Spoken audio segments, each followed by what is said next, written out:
ભગવાન મહાદેવ અખંડ આનંદ છે. અખંડ બિલીપત્ર ભગવાનને ચડે છે. યા તો 3 પાન વાળું બિલીપત્ર ભગવાનને ચડાવાય છે, યા તો 5 પાન વાળું બિલીપત્ર ચડાવાય છે. એથી વિશેષ કોઈ ભક્તરાજના હાથે બિલીનું ઝાડ રોપાયું હોય તો એમાં વધુ ને વધુ 7 પાનના પણ બિલીપત્ર આવે. કોઈ જગ્યાએ 9 પાન વાળા પણ બિલીપત્ર આવે, જેને નવનાથ બિલી કહેવાય છે. તો એ સાક્ષાત ભગવાન નવનાથનો અવતાર ગણાય. એ બિલીપત્રની પણ જો પૂજા કરવામાં આવે તો એ નવનાથની પૂજા કર્યાનું ફળ મળે છે. બિલીપત્ર કેવા હોવા જોઈએ? એકદમ કોમળ બિલીપત્ર હોય, ભગવાનને બહુ પ્રિય છે. કૂણું, જેને કૂપણો કહેવાય, એવું નાનું બિલીપત્ર ભગવાનને બહુ પ્રિય છે. બિલીના વૃક્ષનો બહુ મહિમા છે મેરે ભાઈ બહેન.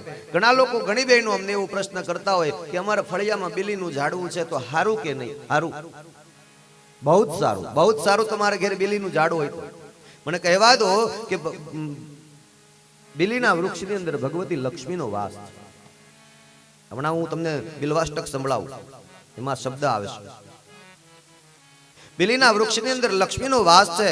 જે બિલીના ઝાડની પણ પૂજા કરે ને એની દરિદ્રતા દૂર થઈ જાય. બિલીના ઝાડની પણ જો પૂજા કરે તો બિલીપત્રથી એની બિલીના વૃક્ષના ફળ સ્વરૂપે એની દરિદ્રતા દૂર થઈ જાય. ઘરની આજુબાજુમાં જો બિલીપત્ર હોય ને એની બિલીના ઝાડ હોય તો એનો પડછાયો આપણા ઘર ઉપર પડતો હોય તો આપણા ઘરમાં કોઈથી દરિદ્રતા ન આવે. આટલું બિલીના વૃક્ષનો મહિમા છે સાહેબ. એટલું જ નહીં, વધારે આગળ કહું તો રવિવાર અને દ્વાદશીને દિવસે જો બિલીપત્રના કે બિલીના ઝાડની પૂજા કરવામાં આવે તો એ ભગવાન શિવના ધામમાં મૃત્યુ પછી જાય છે. એને ક્યાંય વચ્ચે અવરોધ નડતો નથી. આપણે કહીએ ને ઓલી વૈતરણી આવે ને કાંટાળું વન આવે, એ કાંઈ નો નડે. એ સીધો જ વૈકુંઠમાં અને ભગવાન શિવજીના ચરણમાં જઈને રહે છે. જો આપણે દ્વાદશી અને રવિવારના દિવસે બિલીના વૃક્ષની પૂજા કરીએ અને એની જળ ચડાવીએ. બિલીનું વૃક્ષ આપણા ઘરની ઉત્તર અને પશ્ચિમ દિશામાં જો વાવવામાં આવે તો ઉત્તમ છે, શ્રેષ્ઠ ફળદાયી છે. બિલીના ઝાડની અંદર એવી ભગવાને કળા મૂકી છે કે આકાશમાં ફરતા જેટલા પણ નબળા તત્વો છે, જેમ કે ને ગામ હોય ને હારા માણા હોય ને નબળાય માણા હોય, એમ આ બ્રહ્માંડમાં સારા તત્વો પણ ફરતા હોય અને નબળા તત્વો પણ. આપણે ઓમ બોલીએ તો એ બ્રહ્માંડમાં ગુંજે, આપણે ગાળ બોલીએ તો એ પણ ગુંજે. તો એ નબળા તત્વો છે એ બિલીના વૃક્ષને બાળીને ભસ્મ કરે છે. આવું એ બિલીના વૃક્ષની અંદર આવી તાકાત છે. એટલે તમારા ઘરની આજુબાજુમાં કોઈ નબળા તત્વો ફરતા હોય તો બિલીનું વૃક્ષ જો હશે તો એને બાળીને ભસ્મ કરી દેશે. આ બિલીના વૃક્ષની તાકાત છે. કોઈ પણ વ્યક્તિનું મૃત્યુ થયું હોય અને એની સ્મશાન યાત્રા નીકળતી હોય અને એની સ્મશાન મૃત્યુ થનાર વ્યક્તિ ભલે ગમે તેટલો હોય, દુરાચારી, કુમાર્ગામી, પાપી, અધર્મી, ગમે તેવો હોય, પણ જો એની સ્મશાન યાત્રા બિલીના વૃક્ષની નીચેથી અચાનક નીકળી જાય તો જેવી બિલીના વૃક્ષના પડછાયામાંથી નીકળે એટલે ભગવાન કહે કે પાપી પાવન થઈ ગયો અને સીધો જ શિવલોકમાં જાય. આ બિલીના વૃક્ષનો મહિમા છે. અને એક ઉત્તમ ઉદાહરણ આપ્યું, બહુ જ સરસ. આ જગતમાં 2 વૃક્ષો એવા છે, 2 વૃક્ષો. બિલીના વૃક્ષને કોઈ પણ વ્યક્તિ એક રોપડો, એક છોડવો વાવે. પીપળાનું વૃક્ષ એક વ્યક્તિ એક છોડવો વાવે. તો બિલીનું વૃક્ષ જેને વાવ્યું છે એને 1000 કન્યાનું દાન કર્યાનું ફળ મળે. 1000 કન્યા દાન કર્યાનું ફળ. અને કોઈ પીપળાનું વૃક્ષ વાવે તો અનેક બ્રાહ્મણોને સુવર્ણના દાન કર્યાનું ફળ મળે. એક પીપળાનું વૃક્ષ વાવ્યું. પણ એની સામે વિપરીત કહું કે જો તમે એક બિલીનું વૃક્ષ કાપ્યું અને એક પીપળાનું વૃક્ષ કાપ્યું તો એક બ્રાહ્મણનું માથું કાપ્યાનું પાપ લાગે. હવે તમે કહો છો કે કઈક એવું જગ્યા હોય અને પીપળાનું ઝાડ વચ્ચે હોય અને નડતર રૂપ હોય તો શું કરવું? શક્ય હોય તો પેલા તો જગ્યા આપણે બદલી લેવી જોઈએ કે ભલે પીપળાનું ઝાડ રહ્યું નથી કાઢવું.